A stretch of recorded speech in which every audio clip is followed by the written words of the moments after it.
These are areas in which we call it locked markets, where traditional methods of delivery are falling short. And so we're not trying to do everything or replace jobs of delivery drivers, because the reality is even a guy on an electric bike is probably more efficient in many cases to go down the block and quicker than a drone. And then you don't need as much logistics setup.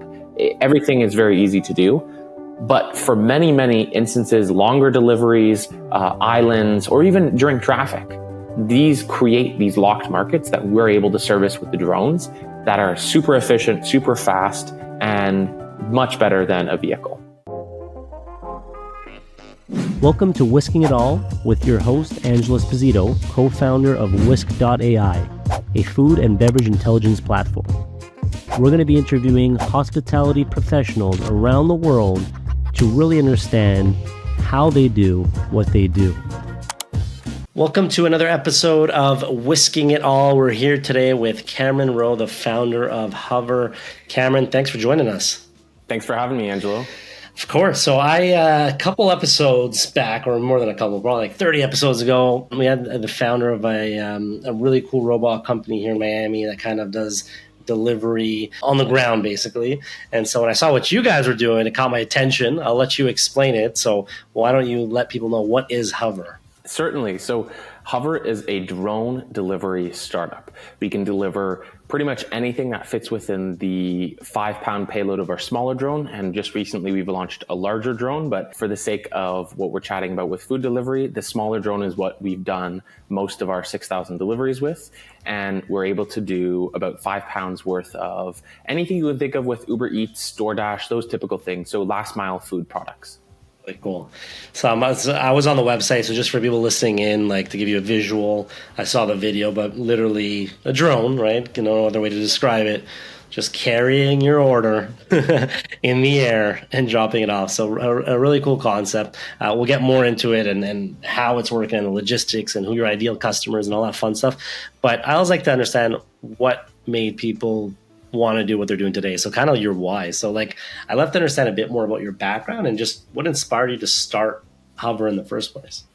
Yeah, for sure. So I've been working in the drone space as a drone engineer for a long, long time. I have a funny picture in 2001 of my 4-year-old self that my parents had taken, and I was messing around with an RC car. And over the next few decades, up until 2018, when I started the company at Queen's University, I had been racing, building, piloting, destroying pretty much every single RC toy that I had, including helicopters, drones, like ground-based vehicles. So that was just always a passion of mine. And it was actually my grandfather who had said, you should look into maybe doing some of this as a business. And previously, I would say a lot of the toys that we had, it was just that. It was a toy. It wasn't anything that was really capable of doing some of the commercial grade work that we're currently now doing. And in 2018, that shifted because I had purchased a $2,000 drone and used that to start doing essentially residential real estate and commercial real estate photography for listings so that these realtors could have super high quality listings from above. We had found some research that indicated that aerial photography and videography helped sell properties better. It would retain more people on the MLS websites. And so there was an obvious value add to having that. And so I could actually go into listings that had been idle for more than 30 days and pitch the realtors and say, hey, we can refresh the listing. Couple $100 for you. I'll go out in Kingston and I'll take the bus, go film it, and the next day upload it and edit it for you guys. And it was a great way for me as this broke college student to get some cash in, help pay rent, get some beer money in. And so it ended up growing significantly from that, helped pay for my master's degree. And here we are today, kind of slight pivoting from the drone services into last mile drone delivery. Wow. And I know, if I'm not mistaken, I think you were part of Techstars cohort 2023, right? Correct. Cool. Well, yeah, we were part of the 2018 one when Techstars first came to Canada. So first of all, it's cool to meet a fellow Techstars company, but would love to know, tell me a bit about that. How'd you guys get into Techstars, and then how was your kind of Techstars experience, and how did that help Hover? Yeah, for sure. I absolutely loved it. So I had been introduced to Sunil in November of 2022. And we had originally thought we were going to do a chat, but it didn't end up going through. And then I got reintroduced again back in, I think this was would have been March or April of 2023 of last year. Okay. And first off, I absolutely love Sunil. He had just immediately identified us as a potential customer or a potential sort of participant, within the Techstar program, and moved super quick. So we had let him know, hey, we're going on Dragon's Den. We hadn't really raised that much money that far, just a couple of angel investors and people within our space in the drone space. Yeah. And we had said, this is something we're really interested in. And he had immediately gone, okay, we had met on the Monday over Zoom. He said, tomorrow let's meet in person. And Wednesday was the filming day for Dragon's Den. And so it was like bang, bang, bang, where they go, you know what, we're interested. Then in person, I remember bringing Adriano, one of the guys who had worked with me. And it was one of those things where I had always found he was just easy to talk to. Yeah. And it was it was an investment meeting where they were potentially going to give us hundreds of thousands of dollars. However, it didn't feel necessarily like that. He has a good way of kind of not necessarily putting people at ease, but just making it more conversational. Sort of like, what are you guys working on? I think the dynamic between Adriano and I really came through as well, where it was like we had confidence in what we were doing. We were just coming off some really big wins as well, so he could see that. And then as well, the situation, like we honestly were generating a bit of FOMO by being like, we're about to go on Dragon's Den. We should get a deal. That's a good, that's awesome. And so he was thinking, hey, maybe you guys can mention this. And so we did. They actually ended up cutting that part out, which is kind of hilarious. But I loved it. Like, as a solo founder as well, these types of sort of incubators and accelerators are super crucial for my personal relationships with people. Being able to have the ability to kind of mix friendships and business is important, because every day I'm waking up thinking about the business. And so it's hard to kind of separate that. And that balance becomes a little bit easier to do when you're with other people who are also trying to manage that, because you can just connect easier. You know, if there are certain friends that are in a different space, they just don't understand some of the challenges. And so that was one of the benefits that Techstars had, aside from just the cash and some of the network. I just really liked the community that was built from it. That's awesome. And obviously, I'll be honest, I did my research, but I didn't even realize you were on Dragon's Den. And for our listeners, we have obviously a lot of U.S. listeners. That's the equivalent of Shark Tank, but in Canada. So can you talk to me a bit about that? Like, what happened? Did you guys end up on the show? How was it? It was a really cool experience. So I had always grown up listening to and watching Dragon's Den and Shark Tank. And it's kind of funny because Mr. Wonderful, who's Kevin O'Leary, he is friends with another guy through a separate incubator I did a couple of years earlier. His name is Reza Sachu. And I had gotten the chance to chat with Reza a bunch about it. There's a lot of overlap between it. And so I had mentally thought I was prepared for Dragon's Den. It definitely is a little bit different than you kind of imagine. It is a reality TV show, so it's less emphasis on the business side as much as people think. It's much more, hey, this is what's going to happen. Here's what you're going to say. You can't say this. You got to do this. Okay, pause. We're going to adjust the cameras. And it was very much a reality TV show. We had a great pitch. Practiced a lot for it. A little bit nervous, but the cool part about kind of doing a pitch of your company that you've been working on for years is you intimately know it.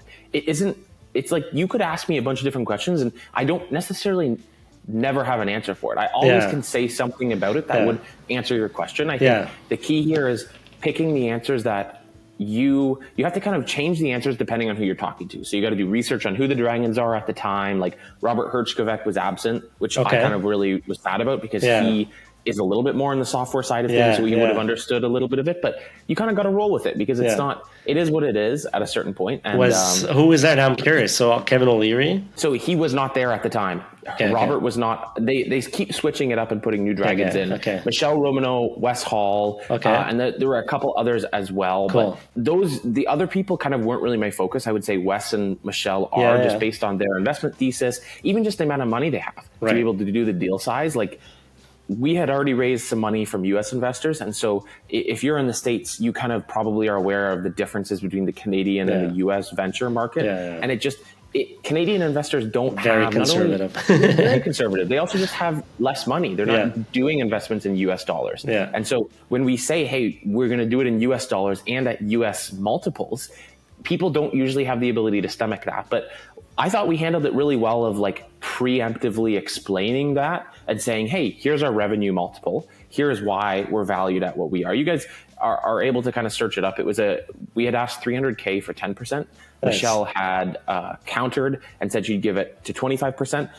That was too much of the company. I wasn't willing to give up. And again, it was just not what we were really looking to do at the time. That's 300,000 Canadian is a pretty small. It's going to go fast. Like, you go through it very fast, especially with some of the salaries of what Bay Area engineers want. It didn't make sense. And so I definitely handled it as best as I could have. I was very polite and courteous with them. I didn't want to be one of those clips that you see sometimes on Netflix where they're like, oh, you guys are missing out. It's no, hey, thanks for your opportunity. Things don't always work out. And the other 4 dragons ended up saying, hey, we're out. We're not going to invest. And so great opportunity. We then aired in September of last year. And I think it went really well. I'm really pleased with it, and I think I handled myself well, and I'm proud of myself, which is all you can really do in situations where you don't have final cut. So. No, for sure. And that's what I was going to say. Like, the fact that you have final cuts is tough, because sometimes you'll watch TV and you'll look at someone and be like, oh, man, this guy's getting grilled. But, like, meanwhile, the guy might have been speaking for an hour and made, like, 98% good points, and, like, he choked on one point, now he's getting grilled, and they take that clip and make him look like an idiot. My thumbs, and my Adriano, who was there, was like, oh no, they were zooming in on you twiddling your thumbs after it. It was an hour and a half that we were in the studio, and I had just ran the Toronto Marathon the day before, so I can't remember the exact timeline. It was a day or two before, and so my legs were sore, and I was standing, and I didn't want to pace because it looked weird, so I was feeling it, and I was trying not to shake. That's so funny. It was a lot of fun. The zoom in, the drama, that's funny. Yeah. And out of curiosity, would you say, because I know sometimes, especially Shark Tank, because it's US, so like just population wise is much bigger. A lot of people also go on just for kind of the publicity. Did it help? Like, did you see a traffic spike like post airing of the show, and what did that look absolutely. Like? I would say that like any one thing that we do doesn't necessarily make or break the company, especially because we're relatively unique. Like we don't have product necessarily immediately available for sale, so it's harder to judge like what does increased traffic really mean. True. And to be honest with you, they don't really publish the viewer data. I'm pretty sure YouTube shows have higher viewership than a lot of the Dragon's Den shows. So even if it's a couple 100,000 or 500,000 viewers, how many of those are actually going to then go click? Right. The one nice thing is that they're pretty much all Canadian viewers, so it is very segmented. Got it. I think it's really great for the brand of the company and my personal brand, and even just, again, the opportunity to be on there 100%. Is really exciting. So I would say the benefit is not necessarily from the eyeballs on it. It's more of because not a the consumer social product. credibility. Yeah, exactly. Like we've gone through it, we survived, we got an offer. Even if we turned it down, it's conversation pieces so that we can then talk to other investors about it. And it's one of many different things that kind of validates us of, hey, we've done 6,000 deliveries, we have patents, we were on Dragon's Den, we were part of Techstars. And cool. it helps people form an idea of what is Hover, who are they, who's Cameron. That's cool. Really well said. And I mean, look, we're talking about it here, so like it's definitely a story worth mentioning. So that's awesome. Yeah. So I'm curious. So like when you post Techstars, post even Dragons, and like how you guys kind of go to market, right? Because it's pretty niche product, not niche, but it's like it's not something you can start overnight. Oh, no, totally. I think it's niche. Yeah, absolutely. Yeah. So how do you go about, like, let's say, finding customers, right? Which I guess if we're talking restaurant space or grocery space, like how do you go about finding those people? And then I'm just curious because I have no idea, and I have a feeling our listeners might be thinking the same thing, is permits. Like how does it work? Can you just start delivering groceries, or do you have to get permits? Like tell me a bit about what that looks like. Absolutely right with your instinct thinking about permits. You need permits everywhere. It's anytime that you have something in the airspace over a certain weight or doing a commercial delivery, you require certain licenses to be allowed to do this. In Canada, that's called a cargo delivery license. It's a company called Air Canada Cargo. They have the same license that we have, which is pretty cool to think about,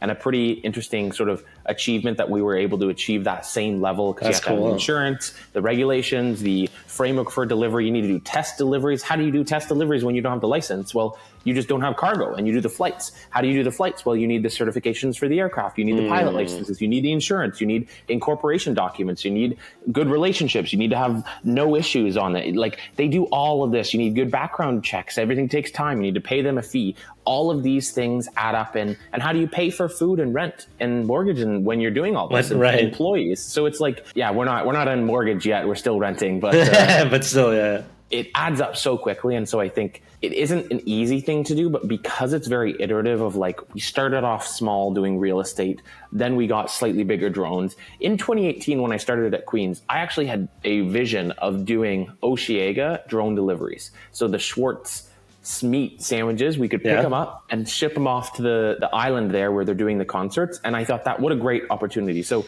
the reality with drone delivery is that in the short term, it's hard to kind of do it everywhere. You have to pick your area as well. So the reason we started on the Toronto Island and were successful, for US viewers, it's just an island just south of Toronto, which is a couple kilometers wide and about a kilometer offshore.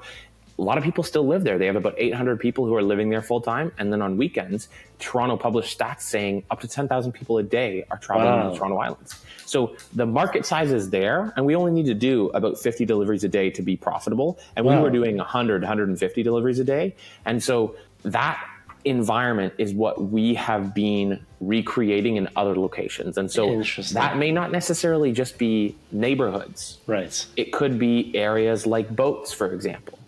These are areas in which we call it locked markets, where traditional methods of delivery are falling short. And so we're not trying to do everything or replace jobs of delivery drivers, because the reality is even a guy on an electric bike is probably more efficient in many cases to go down the block and quicker than a drone. And you don't need as much logistics set up. Everything is very easy to do. But for many, many instances, longer deliveries, islands, or even during traffic, these create these locked markets that we're able to service with the drones that are super efficient, super fast, and much better than a vehicle. It's super interesting. I actually lived in Toronto a few years. Well, actually, when I was in Techstars, and then I stayed, I think, 2-3 more years. So I've been to the Toronto Island. So just to get the visual, like I remember taking a ferry or whatever there. But you're saying that for those people on the island or guests visiting, for them not to have to leave, you can get stuff from the actual core Toronto and bring it over. Okay, that's really neat. And not just food. We had originally wanted to do prescriptions and groceries and even packages. The reality is, though, the demand for food superseded everything else by a margin of 10. And so we ended up just focusing on that and starting to build relationships with restaurants. That's super cool. And so I'm curious to so tell me more about the logistics, right? So people are listening in, they're like, it sounds really neat. So give me like one example of like an order, right? So I'm on the island. I want, I don't know, so some sandwich, or let's go back to Schwartz. I love Schwartz. I want Schwartz, even though they're from Montreal, but I want Schwartz smoked meat sandwiches. Great. So I place my order. Where are they placing this? Are you guys also building the kind of front end, or are you guys connecting to a front end? Tell me more about I'm just curious to understand the user experience. Yeah, certainly. Yeah. So in the first iteration, what we would do is we would actually just order it off of these services or directly from the restaurant to our pickup point. And because many of these markets, these locked markets, don't even have any access, but people are used to ordering things on the delivery apps, we wanted to launch in the easiest way possible. So we built a text chatbot that was similar to how ChatGPT is now, although ours is a lot dumber. And this is like summer 2022. So we were kind of just doing the logic chains by hand, which was really, really interesting to do. And we would then just simply tack on a $10 charge and have it delivered over. And because we were doing the volume we required, those would be profitable. We could operate for 5-6 hours a day during peak time. And we then could go home and plan the rest of it. We wanted deliveries. We didn't really care how we did it. And we didn't need to own the entire transaction right away because we were like, we just want to do deliveries. Is there demand? How can we validate this? Moving forward, our goal is to integrate with partners like Pizza to be able to simply use their existing workflows and their delivery methods. They already have all of the tablets there that say, hey, this order comes in at this point in time. The biggest change in workflow would be loading the drone. And that's what we're currently testing and figuring out, because it just obviously is a complicated environment and it depends on where you can do. And certain areas, like in the bottom of Eaton Center, you can't get access to those restaurants. And it wouldn't make sense for an employee to walk up to do it. So there are, I would say, even in the core of downtown cities, it doesn't always make sense to do this. It's much better in suburban landscapes, which is 80% of where America lives and most of Canada as well. So it's most of the population of US and Canada don't live right in a downtown core. They live slightly outside of it or in the neighborhood. And so those are the areas that we are targeting initially. As we sort of develop the technology better, get more funding, things like rooftop delivery and balcony delivery. That's what I was just thinking I was just about to ask you about balcony. We have a balcony just right here. It would be wonderful to do that, but I was thinking of downtown Toronto and all those sky rises, but I'm sure there's a bunch of challenges that come with it. But you're then flying directly over big groups of people. You have updraft that occurs naturally within cities when you have tall buildings. Right. What happens if strong wind pushes it against a bit? Like Right, there are all of right. these things that you want to simplify your life, and we Yeah. don't want to have to deal with those questions right now because it's just so complex. Yeah. And the reward for delivering a $30 parcel isn't as like, there's a cost benefit analysis. You have to ensure that what you're doing makes sense. Yeah. And so perhaps for organ delivery, that would make sense to figure out how to manage that within a complex airspace such as downtown Toronto. But we have multiple heliports here that people can come if the orange helicopters need to drop off a patient. You would now have to have infrastructure negotiating with them, making sure who owns what airspace. And so it complicates things to a point, exactly, where it's like it's better to simplify your life and try to do it for other areas that are easier to do. That makes sense. And out of curiosity, like, who would you say is your typical kind of customer these days? Like, I know you mentioned for Toronto Island as an example, like you're doing well with kind of maybe groceries and food and restaurants. Does that seem to be like where you're gaining traction, or are there other areas? Yeah, I would say specifically, not necessarily in groceries or prescriptions or anything like that, really just food delivery. Okay. So a lot of it would be almost like if you're having a fun night and you want to order wings off of Uber Eats, those environments and those situations are what happens frequently in the Toronto Islands and other locked areas because it's so hard to get there. People are saying, sure, I'll spend a little bit extra to get delivery of whatever I need. And so that is where it's almost like going to Canada's Wonderland. Right. Yes, it's $10 for a pop, but you're okay with that. We don't want that to be the cost long term, but we want, is it painful enough that somebody is willing to pay that? Right. That is valuable information that when you're running a business, you want to know. And we A/B tested it. We did $5, we did $15. We wanted to see how people would react. And it was fairly non-elastic, meaning people would just pay whatever it was. So we wanted to make sure it was reasonable enough, but we don't need to charge $20 a delivery. And so I think we wanted to keep it to a point where we would get people coming back. That's interesting. I was actually, I wonder if this would work or not, but I was actually in Colombia and Cartagena with my brothers not too long ago, and we rented a boat for the day, all that. It was fun. It was nice, fun day. And then because it's like, it's close to all these islands, and so then the smaller boats come next to you and they're selling oysters or this or that or different foods, and they kind of deliver on the smaller boats. So what do you think about situations like that? Just pure curiosity. Like, is there a situation where like maybe close enough, obviously, to the island, but like, tell me more about that, because I feel like that audience definitely wouldn't mind paying a premium. You're already spending money to be on a boat, right? Certainly. I think the key here is to make sure it scales. We've done many, many different types of events, and we've done events where we got paid $10,000 for one single delivery. And it's like, that's great, but how sustainable is it? If we can make a business just doing that, and we did a bunch of them a day, that would be wonderful, but those are outliers. And so I think the problem with events is that they're not sustainable. And so when you're running a business, you don't want to, if you're trying to build a large business, it's okay to have a business that does services, which is what that would be for events, but we would need an area that has a lot of repeatability. So if that was an area within Colombia in which every day there were lots of boats that were there, then that would be something that would consider. Or if it was like a weekend. But the only real way we do that is if the promo value is there, as well as the revenue, as well as we're not doing anything else that could supersede it. And then even then, as a business owner, I'm thinking, am I distracting myself by doing that? Should I simply be focusing on the core markets? Because once you get those running, it's almost like spinning up a bicycle, or an engine. Once you get it running, it's self-sustaining. But if you take fuel out of the engine and you put it into a fancy bicycle or doing, like, you want the engine to run and you want to have that sustaining so that you don't have to be constantly staring at the engine. But in the initial phases, that's what you need. You need the starter fluid. You need to rev it. It's not going to work. You need to change the oil. You need to do all these things. And that's kind of a funny sort of metaphor, but that is how it is. And so we actually are looking at boat delivery, but it will be in areas like Miami or for cargo ships, which is some of the larger drones I mentioned. Interesting. So the core technology overlaps, and that's where we're saying we want to make sure what we're delivering is meaningful enough, and the cost that we can charge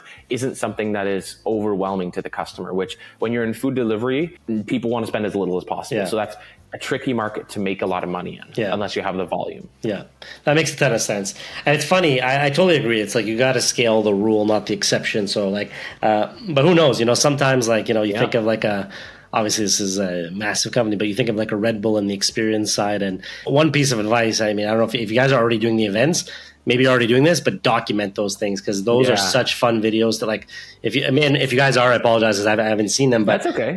But like watching, I don't know, you guys deliver something at this event or whatever, like that's super entertaining value. So I think you also have something unique just from like a content perspective, but obviously from just a business perspective, you want to build like you said, what's scalable.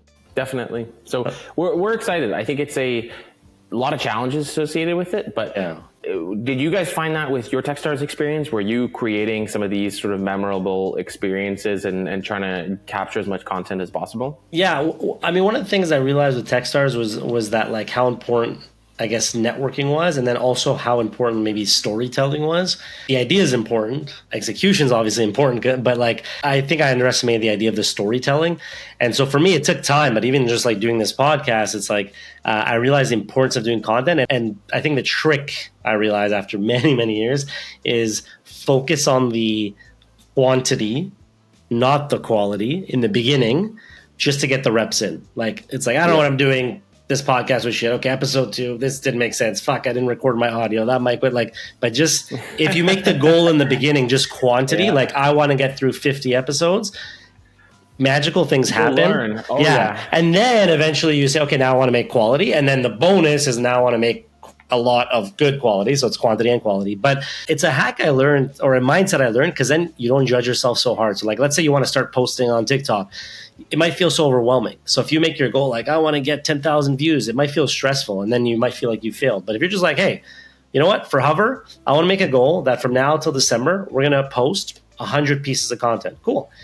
So it's a slight shift, but that was a big lesson I learned. It's just like make the output the goal in the beginning. And then eventually, because of that output, you get better, you learn shit. You refine it. You figure out what's working, what's not working. So, but you're focused on the output. I'm curious to know from your side, right? Like, so obviously the perks or the benefits for the customers is a no-brainer. It's the convenience for reasonable price, all that. What would you say are like, how do you kind of pitch it to the, let's say, restaurant? Like, is it just an added revenue stream? Like, how do you guys pitch that to them? I'm curious to understand like that angle.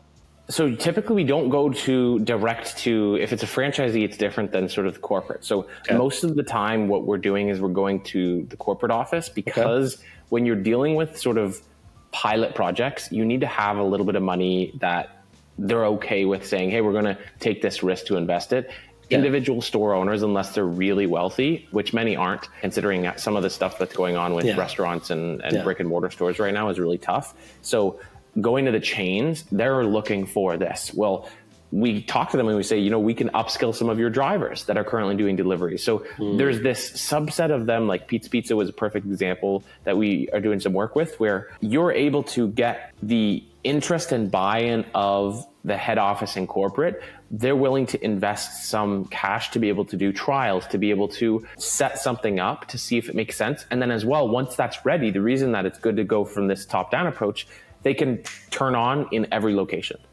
And so that is key for us, because we want to have the scalability factor, something that all we're really concerned about is just, hey, how does it work? And not how can we get in, like distribution is everything. So if we have the distribution part figured out, we want to just do some tests now. And as soon as we have a repeatable model with the store that's, for example, pizza is a little bit different than just a bag that you can put on a drone. Then you're able to turn it on and boom, you're off to the races. That makes sense. And I'm curious, like, if you think more futuristically, right? Hover blows up, and now there's a couple of competitors, which again is not easy to do, but maybe the Amazons of the world are doing delivery on drones and stuff like that. Do you see a world where, like, because one of the things I was thinking, just like, again, just visually, I was like, I'm imagining a world where there's so many drones, there's just sky traffic, because everything's now, like, what we have on the street is just now above us. But basically, it's like shipments and this. Do you see that happening? And like, what effect do you think that would have? Let's say, just more from, I guess, like just a pure human perspective. Do you see a world where it's just like you look up at the sky and you're not even enjoying the sky because it's just like drone traffic? Like, so you kind of had two questions in there. I'll do my best to address. The first one is regarding something that we call in the industry UTM, or unmanned traffic management, and that is sort of how do you have a complex airspace where there are drones, there are planes, there's VTOLs in the future. That's a hot topic right now. A lot of companies are investing in that. There are helicopters taking off and landing, emergency helicopters. There's aircraft, cargo, passenger, and a lot of that is already well defined. And so the FAA and Transport Canada, which governs the airspace, have rules in place for a lot of this. The difficulty comes in when you're trying to say sort of lower altitude operations, which when you're operating from taking off from a roof of a building, for example, that is what it would be defined as. And so the biggest challenge when you're talking about the larger aircraft, which we don't have to follow because we're smaller, is regulations associated with manned aviation. Those are typically always taking precedence. The lucky part about that is that they don't really fly at low altitudes. And so as long as you avoid these heliports is what they're called, you're typically able to have, like the sky's big, you're really able to have a situation where there's very low risk. You've filed flight plans. And because with drone delivery, we're typically taking off from the same spot. So you can put a radius in there of a certain location, set what's called a NOTAM or a notice to airmen. So other drone pilots and aircraft are doing things correctly. The challenge comes from non-compliant aircraft where some guy's just flying his model drone up in the sky, doesn't really care. Oh, he got it as a gift, drives across the border with it. And like there's numerous instances in which that has happened. And so how you get around that is you have onboard sensors that can detect other aircraft. You have remote drone ID. And then in more complex situations, one of our investors actually is called Air Matrix. They build solutions that they want to have in place so that the drones are even outside of the range of the sensors and the permits and everything. They'll talk to one another. Because as you start to add autonomy, the drone is now going to be able to make decisions without you necessarily approving it. Hey, we'll go around the left side of this building. And so how can you have a system that knows that this drone is going around the left side of the building? What happens if it's at the same time of the right side of the building? Someone comes around. So the good news is that there are so few people doing this right now that isn't a massive problem right now, but it's something that these regulators are prepared to do. And so that's kind of how we're trying to approach that situation. Got it. And this question is just pure curiosity, but now I'm like, I kind of want to buy a drone. I imagine the rules are different where you live. I'm in Miami right now, but for people who do have drones and they like doing video, whatever, like, is it pretty regulated? Like, do those people have to so they still have to like file things? Oh, yeah. They do. But many people don't. This is the thing. There's a new class of drones that are the sub 249 grams because that, for whatever, there's various reasons, but it's somewhat of an arbitrary number that FAA and Transport Canada have both said if you're under this sort of weight threshold, you don't need to do certain things. So in Canada, they're called micro drones. You don't need an advanced license. That doesn't mean that you can operate in controlled airspace though. And this is the problem. Most drone flights are non-compliant. And so this is the challenge of what regulators are worried about. The lucky part, I guess, if you call it that, is that the drones are so small that the energy or joules, as it's referred to, that can be generated from it, it still can hurt people. But the reason it's not a bigger deal is because the injuries that occur from somebody crashing a drone are maybe a broken window, typically not. It doesn't have the power, really enough power to break a window when you're that small. And so it gets lost. Most of the time, the drone just gets destroyed or somebody's finger gets cut and maybe they go to the ER, but it's not really a newsworthy thing. And so I think we use bigger drones. So we have to be more careful than that. But what happens if one of those drones crashes into ours? Who's responsible? So all of that's why we have insurance. That's why we operate safely. That's why we put these notice to airmen out. And that's also why you have to be responsible and aware. You can't be distracted when you're doing a lot of this. And so I think that solves most of the challenges. There are going to be, I predict, situations in which there will be problems occur, even after doing everything right. But those outliers are where hopefully we're going to be able to address those preemptively with new technology like remote ID, with better drone technology, with better autonomy, with sensors on the drone. So even if I miss it and I tell it to go towards that building and it's in a cloud and I don't see it, the drone will stop me from actually moving forward. So interesting. I would say that's where technology can be helpful. That's super cool. And obviously we spoke a lot about the challenges, but with that means harder barrier to entry. So you're building something really cool and it's hard for people to mimic it. But I'm curious to know what's been maybe one of the most, or a few, if you want to have a few, rewarding parts of this kind of entrepreneurial journey so far? I really love the learning curve that I've experienced. I feel like I've lived multiple different lives. Like I've been lucky enough to just be friends with people. Like I mentioned earlier, like the community, when I'm talking with some of my friends about challenges that they're working on, you learn so much from the insight. You can test their product out. You're at the forefront of some of the technology, even if it fails. I think that mindset shift is very, very exciting because you get to meet some really phenomenal people. Like there's a company called Ramp, which does kind of like corporate spend. I ran into the CTO one day and then we're just chatting away a little bit. And it's like, this is a very, first off, he's a billionaire. Second off, it's a very sort of interesting space when you can just bump into people like this and you can get some of their time and they look at you in a way that, like they, even if we're still figuring things out and we're not at their level, they still have some level of respect for you because they understand, like they've been through your level and they understand how challenging it is. And then even just obviously the benefits when you meet someone like that of, if you needed help or like, we're going to switch over to Ramp now because of it. And I really like the guy. He was very nice. And so it's like these instances that occur are so serendipitous. You can never really plan things like that, but those are some of the nicest things that I think are because I'm doing this, the personality sort of determination that I have, the confidence I have in myself. Even if it fails, I'll be okay because I have a good network of people, because I've learned a ton of things. Any potential job interview that I would have in the future, I have hundreds of things I could talk about. I could talk for hours and hours, similar to how we're doing this, about how it relates, hiring, firing people, raising money, how to allot capital effectively, how to manage investors, how to send out newsletters. Your hand is in so many different areas that you're doing marketing, you're doing finance, you're doing hardware stuff, because I'm still an engineer and you got to balance your time. So you got time management skills, you're working really hard. So it almost makes other things seem a little bit easier, which is good because that increases your confidence. You want somebody who is confident. And so I think I love that. I just love it. I don't know. Do you feel the same way? No, I feel the same. I feel the same way. And like for me, you nailed it. But like when you were talking, I'm like, I agree. It's like you feel so confident because of like just how many hours you put in. It's not like delusional confidence. It's just like you do so many things, you wear so many hats because you need to. You work long hours in the beginning because you have to. So it's like you're juggling so much, you learn so fast because you have to. So it's like at a certain point, you just look back and you're like, yeah, I'm confident because I raised money, I hired people, I fired people, I've gone through this. Okay, maybe I had a lawsuit I got to deal with. Like you just learn so much. And again, it's like this crash course because it's not structured where it's like, okay, day one, it's like you can do whatever you want. I'm learning content and this. Like go you just travel and try to sell overseas. Nobody's telling you not to do that. Exactly. And that's freeing, and that's obviously a great part of it. But it's also scary because there's no right answers in many cases. Exactly. There's a lot of wrong answers. So but you're making decisions.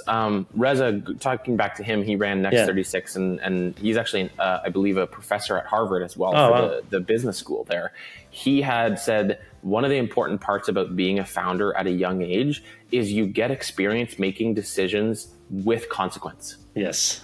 It's good that you make mistakes now. And it's especially good that, like, when you have kids and you're in your 40s and you make decisions, that's not the time you want to make decisions that absolutely can ruin you. But when you're in your mid-20s, that's when it's actually good to, because you learn so much more, and that is valuable for you as an individual. That how many people want people would pay for those opportunities for personal development, and you're getting it. And so I think the mindset shift that if you can have is super crucial and helps just your personal development. Like everything we're doing is personal development. If you're not getting better, that's a problem, because you then get lost behind. We all know like my grandpa never learned how to use a computer, and that's okay. But it's like, he might've been able to FaceTime us more if he did. And so it's like, these are all lessons that I take and say, you know what? You want to be able to adapt, and you want to learn constantly, and you want to make mistakes, because that's how you're going to be able to grow. I love that. And especially, like, I remember one of our main investors / advisors, like, I'm very close with him. He's actually from Toronto, Robin from Mantilla. Cool. And he actually told me something in the early days, and it stuck to me to this point. He goes, listen, it obviously depends on the company and the space, but in general, let's say like your tech company, you're ideally doubling or tripling. Again, it depends. If it's very robotics heavy, it could take time, whatever. But in general, he was just like, look, your company, let's just say 3x to just talk shit. If it's growing 3x a year, it means you as a CEO have to grow 3x a year.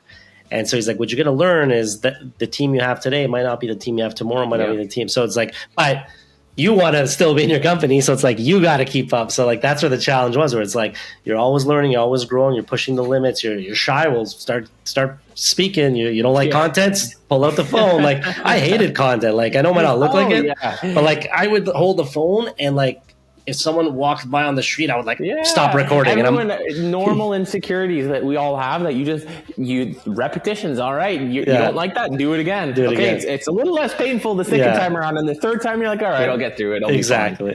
I love that. And so look, to wrap up, I always like to, number one, do some plugs. And then I'd love to know like what's next for you guys. But first thing first, let's do some plugs. So just for people who are like, this Cameron guy sounds cool. Hover sounds cool. I'd love to keep up with their journey. Where could they find you? Where could they find your website? So just a chance for you to plug whatever you want to plug. Thanks so much. So Hover Drone Delivery, the actual domain is hover.direct. It's super cheap to buy. And on Instagram, it's just hover.direct. LinkedIn, you can follow me. I'm doing a lot more thought leadership for my personal brand associated with Hover. So just Cameron Rowe on LinkedIn. I post a ton about what we're working on with the drones. As well, we're going to be working on some pretty cool stuff, not only with boat and yacht and even potentially cruise ship drone delivery, but also hopefully actually doing more delivery to homes within certain neighborhoods, not only in Canada, but we're having a presence now. We have an office in San Francisco. And so we're spending a lot more time down there, and we're hoping to expand soon, ideally into the LA, SF, Miami, and Texas areas. Hey, I'd love to see you here in Miami. That'd be cool. That's awesome. Well, look, Cameron, thanks again for joining us. Once again, it's Cameron Rowe, founder of Hover. And if you want to catch him on LinkedIn, Cameron Rowe, Rowe. Thanks for joining us. This was so cool. You're really working on something super unique. So it's great to have you on the show. Thanks for your time, Angelo. If you want to learn more about Whisk, head to whisk.ai and book a demo.